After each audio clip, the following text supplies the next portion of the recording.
श्री स्वामी समर्थ. अवधूत चिंतन श्री गुरुदेव दत्त.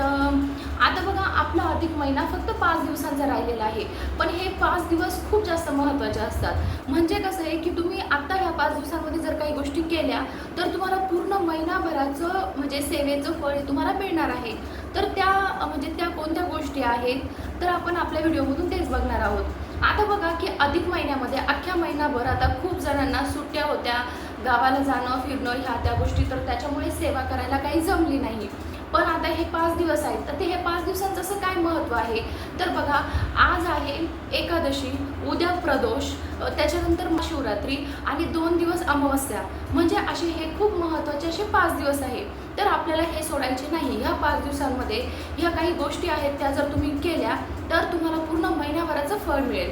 आणि आता मुळात म्हणजे जो काही अधिक महिना आहे तर तो अधिक महिना दान पुण्य, होम हवन, जप तप आणि स्नान, तर ह्या गोष्टींसाठी खूप महत्त्वाचा मानला जातो. तर त्याच्यामुळे आपल्याला आता हे 5 दिवस जे आहेत ना, तर आपल्याला काय करायचं आहे. सगळ्यात आधीची गोष्ट हे बघा, तुमच्या आसपास जर कुठे पवित्र म्हणजे एखादी पवित्र स्थळ असेल म्हणजे नदी असेल तर तिथे जाऊन तुम्हाला शक्य झालं तर आपल्याला स्नान करायचं आहे. आता हे स्नान तिथे जाऊन करणं नाही शक्य झालं तर घरात जर आपल्याकडे गंगाजल असेल तर आपल्याला आपल्या आंघोळीच्या पाण्यात 2 थेंब गंगा तीर्थक्षेत्राचं पाणी असेल तर ते पाणी 2 थेंब टाकायचं आहे आणि मग आपल्याला आंघोळ करायची आहे. आणि आता दुसरं म्हणजे काय की अधिक महिन्यात सगळ्यात महत्त्वाची गोष्ट म्हणजे काय, दीपदान. तर दीपदान हे खूप महत्त्वाचं मानलं जातं. आता आपल्याला हे दीपदान करायचं आहे, पण ते कधी कसं केव्हा तर ह्या 5 दिवसांमध्ये तुम्ही कधीही दीपदान करायचं आहे. आपल्याला काय करायचं आहे, कोणत्याही धातूचा दिवा घ्या, पितळेचा घ्या, तांब्याचा घ्या, किंवा तेही शक्य नसेल तर मातीची पंती घ्या. आपल्याला त्याच्यामध्ये 33 फुलवाती किंवा मग साध्या वाती कोणत्याही घ्या. आपल्याला 33 तुपामध्ये भिजून वाती घ्यायची आहे आणि जवळपास कुठे रामाचं मंदिर असेल, कृष्णाचं असेल, विठ्ठल रुक्मिणीचं असेल तर जे काही मंदिर असेल तर तिथं जाऊन आपल्याला ते दीपदान करायचं आहे. म्हणजे तिथं जाऊन आपल्याला त्या वाती लावायच्या आहे. आता बघा की तुम्ही 33 कणकेचे दिवे पण करू शकता. 33 आपल्याला पिठाचे दिवे, त्या पिठामध्ये मीठ टाकायचं नाही, त्याचे छोटे छोटे दिवे बनवायचे. प्रत्येक दिव्यामध्ये एक फुलवाती टाकायची आहे. तर असे 33 दिवे सुद्धा तुम्ही मंदिरात जाऊन लावू शकता. आता दुसरं म्हणजे काय की मंदिरात जाणं शक्य नसेल किंवा मग तसं पण आपल्या देवाजवळ आपल्याला 33 दिवे हे प्रज्वलित करायचे आहे. मग तुम्ही ते एकाच दिव्यामध्ये लावा किंवा मग सेपरेट लावा. दुसरी गोष्ट म्हणजे काय की 5 दिवस आपल्याला अखंड म्हणजे आपल्या घरातला जो दिवा आहे ना तर तो शक्य असेल तुम्हाला तर तो अखंड चालू ठेवायचा आहे. किंवा मग तुम्ही म्हणजे दररोज 5-5 वाती लावल्या तरी सुद्धा चालणार आहे. महत्त्वाचं काय आहे की दीपदान ह्या 5 दिवसांमध्ये तुमच्याकडून जेवढं जास्त दीपदान होईल तर तेवढं ते करायचं आहे. त्याच्यानंतर आपल्याला ह्या 5 दिवस न चुकता आपल्या तुळशीसमोर दिवा हा लावायचा आहे. कारण की जे काही तुळशी पूजन आहे तर याला खूप जास्त महत्त्व आहे ह्या 5 दिवसांमध्ये.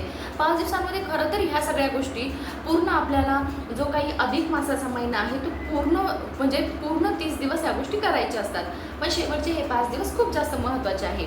तर म्हणजे तुळशीची पूजा आणि तिथे दिवा लावणं हे खूप महत्त्वाचं आहे. दुसरं म्हणजे काय की आपला जो मुख्य प्रवेशद्वार आहे तर त्याच्या उजव्या साईडला आपल्याला दिवा हा लावायचा आहे.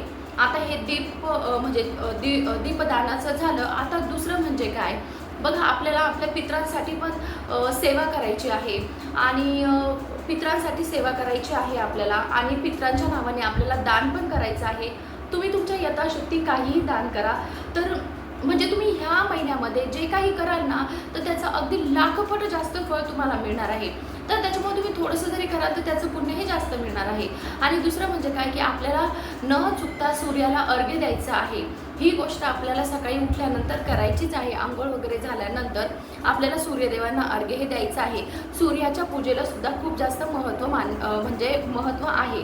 आणि आता दुसरं म्हणजे काय की महादेवाची पूजा. आता महादेवाला जाताना आपल्याला काय करायचं आहे, जो तांब्याभर पाणी असतं तर त्या पाण्यामध्ये आपल्याला काळे तीळ टाकायचे आहे आणि एखादं पांढरं फूल टाकायचं आहे आणि मग ते पाणी आपल्याला महादेवाला अर्पण करायचं आहे. तिथे पण आपल्याला दिवा लावायचा आहे. कारण की तीळ मिश्रित पाणी महादेवाला अर्पण केल्यानंतर तुमचा कोणत्याही प्रकारचा प्रखर पितृदोष असू द्या तर तो पितृदोष हा कमी होतो. तर त्याच्यामुळे आवर्जून ह्या 5 दिवसांमध्ये आपल्याला ह्या गोष्टी करायच्या आहेत. त्याच्यानंतर जे काही पिंपळाचं झाड आहे तर त्या पिंपळाच्या झाडाखाली सुद्धा तुम्हाला दिवा हा लावायचा आहे. आता बघा की तुम्ही या 5 दिवसांमध्ये जे काही आपण व्यंकटेश स्तोत्राचं अनुष्ठान करतो तर हे अनुष्ठान सुद्धा तुम्ही करू शकतात. म्हणजे काय की दररोज 21 वेळेस आपल्याला व्यंकटेश स्तोत्र म्हणायचं आहे. म्हणजे तुमचं एक अनुष्ठान पूर्ण झालं. तर असं आपल्याला 3 दिवस संकल्प करून 3 दिवसाची सेवा सुद्धा ही तुम्ही करू शकता व्यंकटेश स्तोत्राची.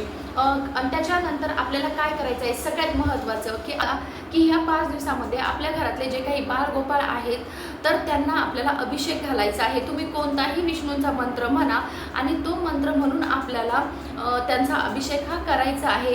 त्यांची छान पूजा करायची आहे. गंध अक्षता लावायची आहे. त्यांना त्याच्यानंतर तुळशीचं अर्चन करायचं आहे. तर ह्या गोष्टी आपल्याला आवर्जून करायच्या आहे. कारण की भगवान विष्णू यांना तुळस अतिशय प्रिय आहे. तर त्याच्यामुळे आपल्याला आणि ह्या 5 दिवसांमध्ये तुम्ही म्हणजे तुम्हाला ज्या पाहिजे ना तर त्या तुम्ही सेवा 5 दिवसांमध्ये करू शकता. कारण की त्याचं फळ हे तुम्हाला अधिकच मिळणार आहे. आता बघा की जो काही संक्षिप्त भागवत ग्रंथ आहे तर तो पण आपल्याला वाचायचा आहे. म्हणजे एका दिवसात वाचा, 2 दिवसात पूर्ण करा किंवा मग 3 दिवसात पूर्ण करा. ते पण आपल्याला वाचायचं आहे. तर अशा प्रकारे बघा जे काही म्हणजे छोटे छोटे दान आहेत किंवा छोट्या छोट्या गोष्टी आहेत की त्या आपल्याला महिनाभर करायला जमलेलं नाही तर त्या कृपया ह्या 5 दिवस तर आपण नक्कीच सेवा करू शकतो. पूर्ण 5 दिवस पण करायची नाही आहे तुम्हाला. 3 दिवसात संपते, 2 दिवसात संपते आणि अगदी छोट्याशा गोष्टी आहेत तर ह्या आवर्जून आपण करायच्या आहे. कारण की हा अधिक महिना येण्यासाठी परत आपल्याला 3 वर्ष वाट बघावी लागते. तर त्याच्यामुळे जे काही म्हणजे अगदी छोटे छोटे आणि आपण म्हणतो ना की एकदम छोट्या छोट्या गोष्टी आहेत तर त्या आवर्जून आपण करायच्या आहे. कारण की त्याचं जे मिळणारं फळ आहे तर ते अगदी तुम्हाला अधिकच मिळणार आहे. तर त्याच्यामुळे कृपया ह्या ज्या काही सेवा असेल छोटे छोटे उपाय असेल तर ते नक्की करायचे आहे ह्या 5 दिवसांमध्ये. श्री स्वामी समर्थ.